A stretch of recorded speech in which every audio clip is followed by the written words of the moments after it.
हम मोदी जी के साथ। Good evening viewers, ladies and gentlemen, అందరికీ నమస్తే. ఈరోజు ఒక ప్రత్యేకమైన చర్చా కార్యక్రమం మీ ముందున్నది జీకే. కాలంలో యజ్ఞయాగాదులకు రాక్షసులు అడ్డగోలుగా దాపురించినప్పుడు శక్తివంతమైన పరాక్రమవంతులైన రాజులు అండగా ఉండేవారు. కానీ ఈనాటి ఈ ప్రజాస్వామ్య వ్యవస్థలో ఈ నల్లధనం రూపుమాపడానికి అడ్డొచ్చే రాక్షసుల నుంచి మనమే కాపాడుకోవాలి. ఉన్నతమైన విశ్లేషణలు అందించే అర్నాబ్ గోస్వామి లాంటి వాళ్ళు ఇంకా ఈ రోజుల్లో ఉండడంతో జర్నలిజంకి ఒక విలువంటూ ఏర్పడింది. చాలా ప్రసార మాధ్యాలు ఎన్నో విధాలుగా జరిగే సంఘటనల మీద ఒక రకమైన దురభిప్రాయాన్ని వ్యక్తపరుస్తూ, చూపించిందే చూపిస్తూ వాస్తవాలని కప్పిపుచ్చే ప్రయత్నాలు చేస్తున్నారు. అలా అని ప్రతి ప్రసార సాధనం ఈ విధంగా లేదు. గుమ్మడికాయల దొంగంటే భుజాలు తడుముకోక్కర్లేదు కదా. చక్కటి విలువైన వార్తలతో, నిజాలతో ప్రజల తరపున పోరాడే అసలు సిసలైన మీడియా ఛానల్స్ ఇప్పటికీ ఉన్నాయి, తమ నిజాయితీ నిరూపించుకుంటున్నాయి. అయితే 70 సంవత్సరాల చరిత్రలో ఎన్నడూ లేని, ఇక రాని ఒక మహామనిషి నరేంద్ర మోడీ గారి సారథ్యాన్ని మనం కాపాడవలసిన ఆవశ్యకత ఈరోజుంది. కష్టాన్ని కలిసి పంచుకుందాం, త్వరలోనే జరిగే మంచి కోసం.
కుహనా రాజకీయ నాయకులకు పహారా కాసే ఈ కొన్ని మీడియా సాధనాల నుండి సగటు మనిషిని చైతన్యం చేయడానికి నడుం కడదాం.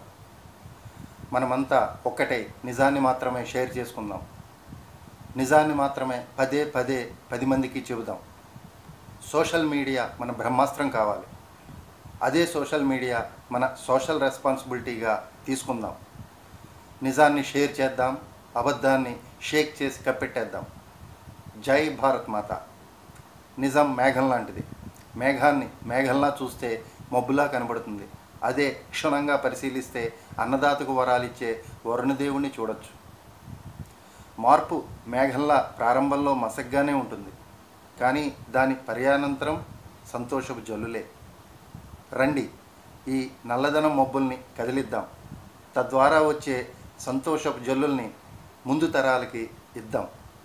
మన ప్రధానమంత్రి మోడీజీకి చేయూతనిద్దాం. అందుకు నేను సిద్ధం. మరి మీరు? నోట్కి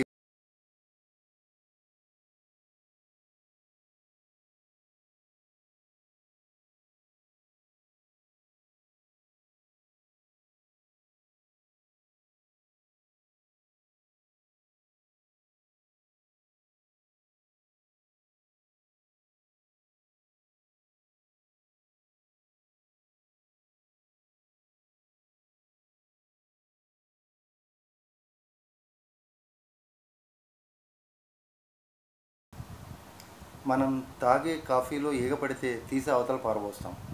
తినే ఫుడ్లో బొద్దింక కనిపిస్తే అవతల పారబోస్తాం. ఆఖరికి కుక్క ముట్టుకున్న పళ్ళాన్ని కూడా చూడకుండా అందులో ఉన్న ఆహారాన్నంతా పారేసి కడిగి మరీ స్వచ్ఛంగా మనం తింటాం. అలాంటిది మరి ఇప్పుడు మన ముందు ఉన్న సమస్యకి, ఈ నల్లధన నిర్మూలనకి, వీటి ద్వారా కలగబోయే నష్టాలకి నరేంద్ర మోడీ గారు చేసింది ఏంటి? అదే ప్రమాదకరమైన ఈగలు బొద్దింకలు కుక్కల కన్నా హీనమైన ఈ నల్లధన కుబేర్లు సొసైటీ నుంచి ఏరిపారేయాల్సిన అవసరం ఉందా లేదా? ఈ నిర్ణయాన్ని హర్షించాలా వద్దా? నీతి నాణ్యమైన పరిపాలన కావాలా వద్దా? మేము గతించిన తరతరాలు స్వాతంత్రం ఊపిరి పూసుకుని ఆనందంగా ఉండాలనే ఆనాటి త్యాగధనుల కోరికను మనం స్వాగతించాలా వద్దా? వాళ్ళ బాటలో నడవాలా వద్దా? భావితరాలు బంగారు భవిష్యత్తు కోసం మనం పాకులాడాలా వద్దా?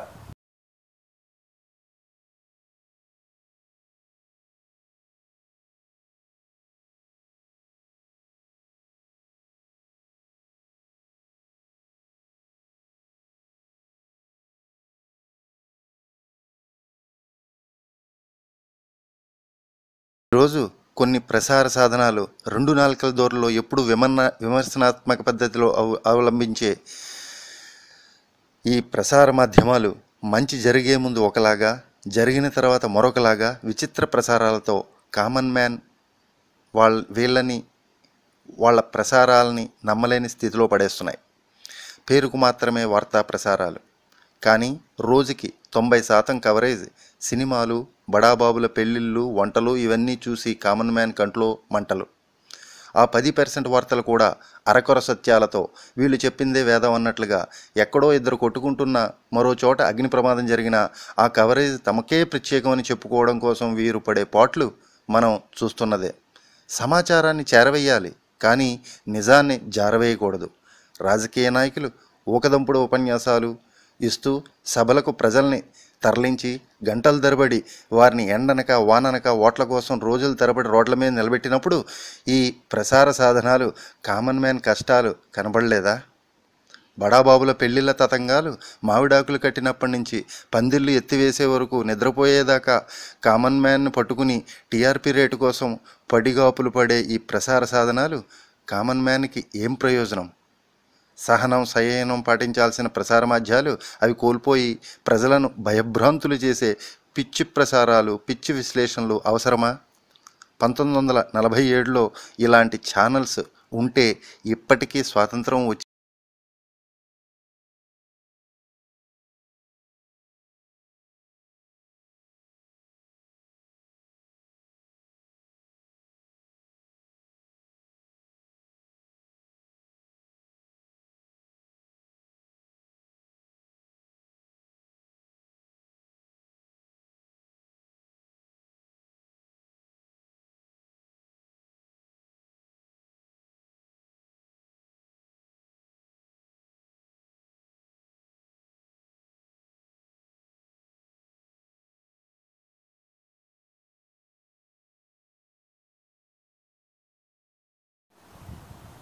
కొన్ని ప్రసార మాధ్యమాలు అదేదో తప్పు జరిగిపోతున్నట్టుగా, జరగరాని జరుగుతున్నట్టుగా అసలు నిజాన్ని కప్పేసి లేనిపోని అపోహలు కలిగిస్తూ కెమెరాలను అదే పనిగా ఈ బ్యాంక్ క్యూ లైన్ల దగ్గర పెట్టి పెట్టి పెట్టి ప్రేక్షకుల్ని ఓ భయభ్రాంతులకు గురి చేస్తున్నాయి.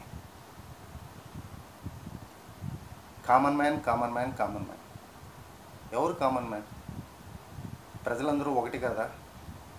ఒకే తాటిపై నడిచిన ప్రజలు, ఒకే ధ్యేయంతో ఉన్న దేశ ప్రజలు, ఒకే ఆశయంతో ఉన్న దేశ ప్రజలు అంటూ స్వాతంత్ర దినం నాడు ఇంకా అనేక ప్రత్యేక సందర్భాల్లో ఈ నీతులు చెప్పే ఈ ఛానల్స్ అన్నీ ఈరోజు ప్రజలందరూ ఒకటి కదా.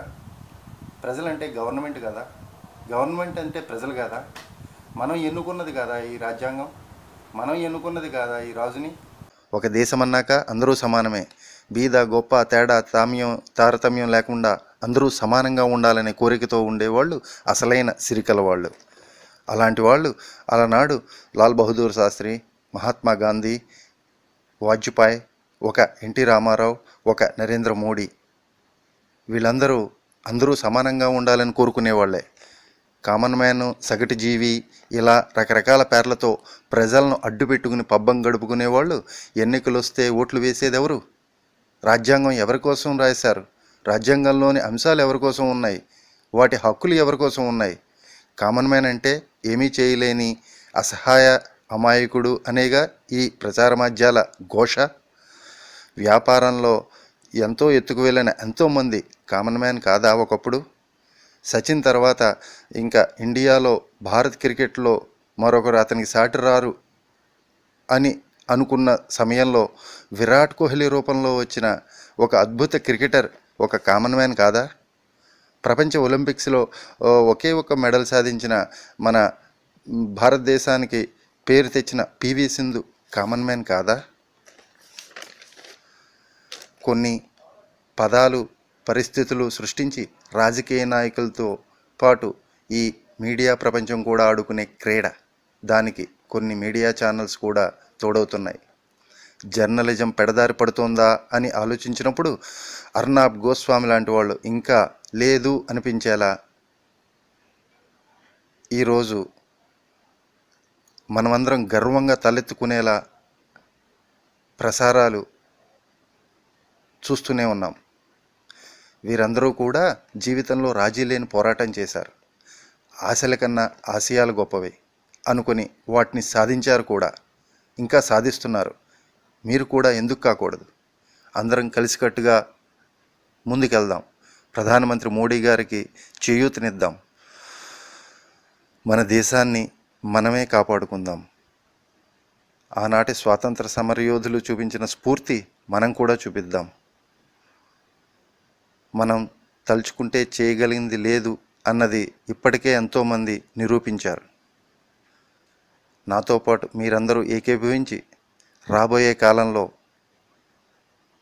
ఎటువంటి భారతదేశాన్ని కలలుగన్నారో అటువంటి భారతదేశాన్ని, స్వచ్ఛమైన భారతదేశాన్ని అందించడానికి నరేంద్ర మోడీ గారికి సహకరిద్దాం.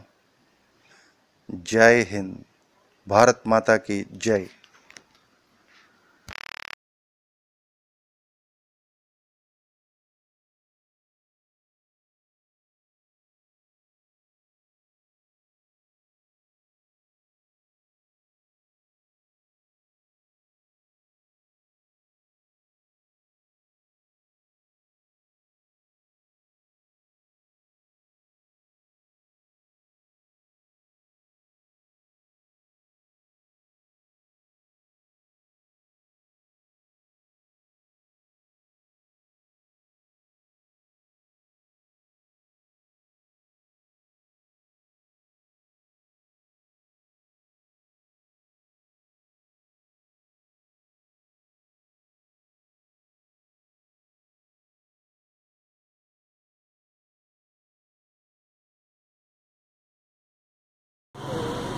ಎಲ್ಲ ಭಾರತೀಯರಿಗೆ ನಮಸ್ಕಾರ. ಭಾರತ ದೇಶದಲ್ಲಿ ಇದ್ದವರಿಗೆ ಆಯಿತು, ಇಲ್ಲ ಮಿಡಲ್ ಈಸ್ಟಲ್ಲಿ ಇದ್ದವರು ಆಯಿತು, ಪೂರಾ ಜಗತ್ತಿನಲ್ಲಿ ಇದ್ದ ಎಲ್ಲ ಭಾರತೀಯರಿಗೂ ನಮಸ್ಕಾರ. ಇವತ್ತು ನಾವು ಏನು ಹೇಳಬಯಸಬೇಕಂದ್ರೆ, ಮೋದಿ ನೋಟ್ ಬದಲಾಗಿಸೋದ್ರಿಂದ ಏನಾಗಿದೆ ಅಂತೇಳಿ ನಮ್ಮ ಕೃಷ್ಣ ಅವರು ಕೇಳಿದ್ದಾರೆ. ನಮ್ಗಂತ ಹೇಳಿದ್ರು ಭಾಳ ಸಂತೋಷ ಆಗಿದೆ. ಬ್ಲ್ಯಾಕ್ ಮನಿ ಬರುತ್ತೋ ಇಲ್ಲೋ ಅಂತ ಕೇಳ್ತಾ ಇದ್ರು ಜನರೆಲ್ಲ. ನಮ್ಮ ದೇಶದಲ್ಲೇ ಬ್ಲ್ಯಾಕ್ ಮನಿ ಇತ್ತು, ಮನೆಯಲ್ಲೇ ಬ್ಲ್ಯಾಕ್ ಮನಿ ಇತ್ತು, ತುಂಬಾ ಜನರಲ್ಲಿ ಮನೆಯಲ್ಲೇ ಬ್ಲ್ಯಾಕ್ ಮನಿ ಇತ್ತು. ಸೊ ಅದನ್ನೇ ಮಟ್ಟ ಹಾಕಿಸಿದ್ದಾರೆ. ನಾವು ಮತ್ತೆ ಸಪೋರ್ಟ್ ಮಾಡ್ತಾ ಇದ್ದೇವೆ ಮೋದಿಗೆ. ಮತ್ತೆ 28ನೇ ತಾರೀಕು ಭಾರತ್ ಬಂದ್ ಏನ್ ಹೇಳಿದ್ದಾರೆ, ನಾವು ಅದನ್ನೇ ವಿರೋಧಿಸಿ ಅಂಗಡಿಯನ್ನು 3 ತಾಸು ಹೆಚ್ಚನ್ನು ತೆಗಿಲಾಗಿದೆ. ಮುಂಜಾನೆ 7 ಗಂಟೆಲಿಂದ 9 ಗಂಟೆ ತೆಗಿಲಾಗಿದೆ. ಮತ್ತು ಆದಷ್ಟು ನಮ್ಮ ಅಂಗಡಿಯಲ್ಲಿ ಏನು ಡೈಲಿ ಕಲೆಕ್ಷನ್ ಆಗುತ್ತೆ ಅದು ವಯಸ್ಸಾದವ್ರಿಗೆ ನಾವು ದುಡ್ಡನ್ನ ಕೊಡ್ತಾ ಇದ್ದೇವೆ. 100ರದ್ದು ಅವ್ರ ಕಡೆ ಹಳೇದಿಸ್ಕೊಂಡು ಹೊಸದನ್ನ ಕೊಡ್ತಾ ಇದ್ದೇವೆ. Thank you.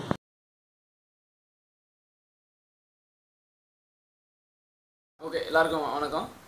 மோடி இப்போ பிளாக் மணியை இது பண்ணுறதுக்காக ஒரு நல்ல சிஸ்டத்தை கொண்டு வந்திருக்காரு. நம்ம எல்லாம் வரவேற்கக்கூடியது. இதனால் எல்லாம் கருப்பு பணங்கள் எல்லாமே நின்று போயிடும். இது ரொம்ப நல்ல ஒரு விஷயம். இது எல்லாமே நம்ம எல்லாரும் மோடியை வரவேற்கணும். எல்லாத்துக்கும் அவருக்கு ஒரு ஆதரவு கொடுக்கணும். எல்லாத்துக்கும் சொல்லி பாரத் மாதா ஜிக்கு ஜெய்.